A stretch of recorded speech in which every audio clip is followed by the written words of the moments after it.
नीता अपने कॉलेज की परीक्षा होने के बाद अपने गांव जाना चाहती थी, लेकिन उसके गांव जाने के लिए केवल एक ही ट्रेन थी।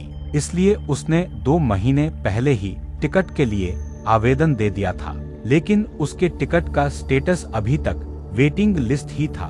अगले दिन उसका सफर शुरू होने वाला था, जिसके लिए उसने कुछ खाने पीने की सामग्री और रास्ते में पढ़ने के लिए एक नॉवल खरीदा, जिसका नाम था ट्रेन का भूत।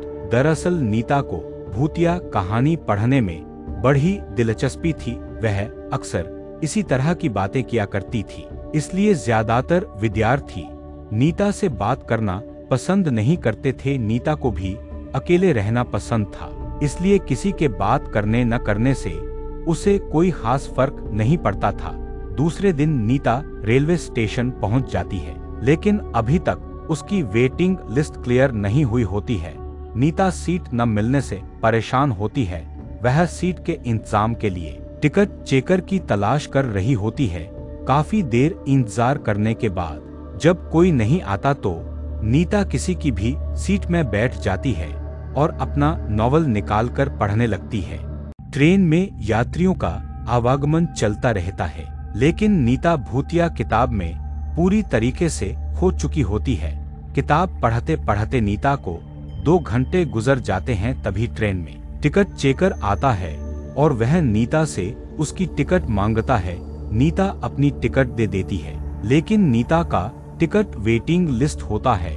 यह देखकर टिकट चेकर नीता से कहता है, क्या तुम सारी रात ऐसे ही बैठे बैठे सफर करोगे? तभी नीता कहती है, नहीं सर, 23 नंबर का बर्थ खाली होने वाला है और सुबह तक उसमें कोई नहीं आएगा। मैं उसी बर्थ में ही सो जाऊंगी। नीता की बात सुनकर टिकट चेकर को ताजुब होता है, क्योंकि यह जानकारी तो गुप्त है। फिर नीता को यह बात कैसे पता चली कि वह सीट खाली होने वाली है? टिकट चेकर सोच में ही पड़ा होता है कि अचानक नीता कहती है, सिर्फ 1200 रुपये के लिए किसी की जान लेना अच्छी बात नहीं है सर। और यह बात सुनते ही टिकट चेकर के चेहरे का रंग बदल जाता है। वह नीता की बात को अनसुना करके आगे की बर्थ में निकल जाता है। दरअसल नीता जो नॉवल पढ़ रही थी, उसमें भूतों को अपने संपर्क में लाने का मंत्र लिखा हुआ था,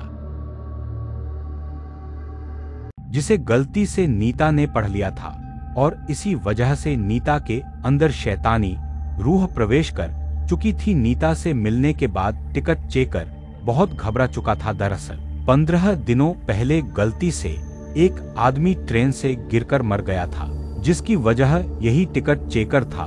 लेकिन यह सिर्फ एक हादसा था। टिकट चेकर अपनी सीट पर बैठा ही होता है कि अचानक नीता बगल में आकर बैठ जाती है। नीता का चेहरा पहले से कुछ डरावना लग रहा था। उसके बाल बिखरे हुए थे और आंखों में काजल फैल चुका था। नीता देखने में ऐसी लग रही थी मानो कोई डरावनी चुड़ैल हो। नीता को देखते ही दहशत की वजह से टिकट चेकर बेहोश हो जाता है।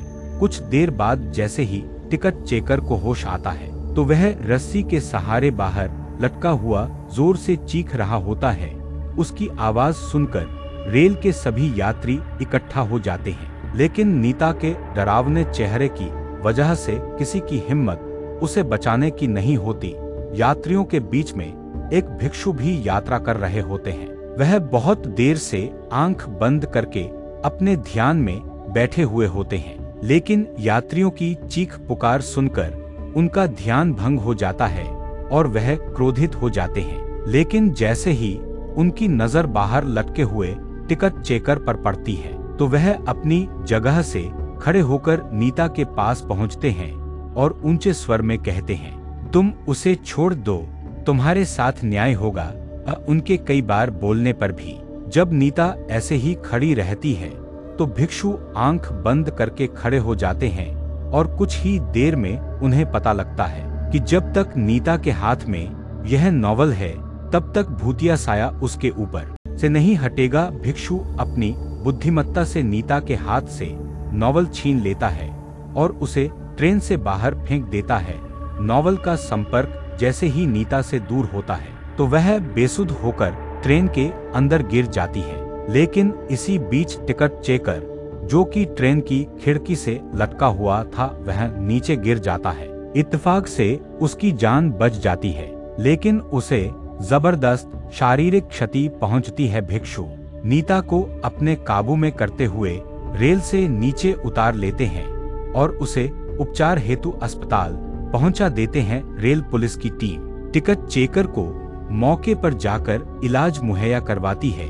वह भूतिया नॉवल इंतजार कर रहा है अपने अगले शिकार का, और इसी के साथ रेल की भूतिया दास्तान कहानी समाप्त हो जाती है।